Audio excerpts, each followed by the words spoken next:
Còn mấy tôi mới ní cho mua Ion UT, ta lại cái tại vì mơn tích tua vậy. Rụng đen cái art chút hay bởi vậy bị option cho mỗi performance lơ lan bay buồn mơn tiệt. Sầm khăn nó bên nàyមាន promotion ទៀតថ្ងៃនេះខ្ញុំនឹងប្រាប់អ្នកនរគ្នា5ចំណុចពិសេសហើយtrong videoខ្ញុំនឹងប្រាប់ពី promotion ទៀត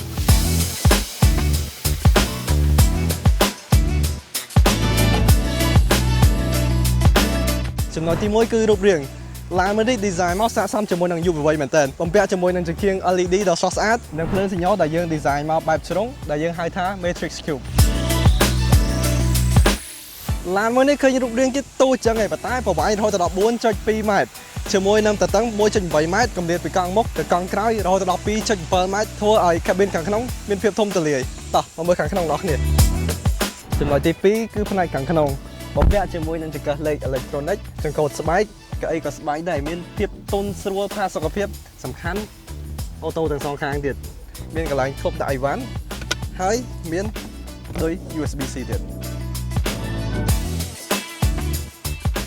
ចំណុចទី3គឺអេក្រង់ infotainment screen មានទំហំរហូតដល់ 14.6 អ៊ីងបំពាក់ជាមួយនឹងមុខងារកាមេរ៉ា360មាន wireless Apple CarPlay សំខាន់បំពាក់ជាមួយនឹង chip Snapdragon ចំនួនចុងក្រោយទៀតចំណុចទី4គឺ performance បំពាក់ជាមួយនឹងអាគុយ magazine battery 2.0 ទំហំ 44.25 kWh ម៉ោង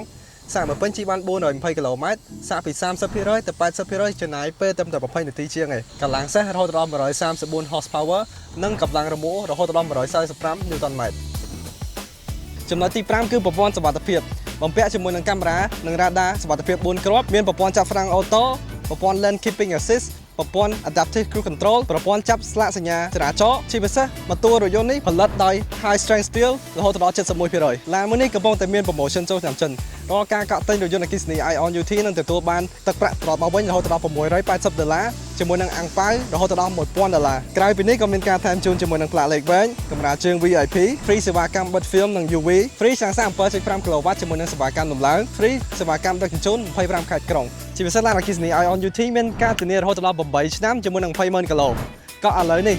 តមាន promotion ហើយ stock ក៏មានកំណត់ដែរ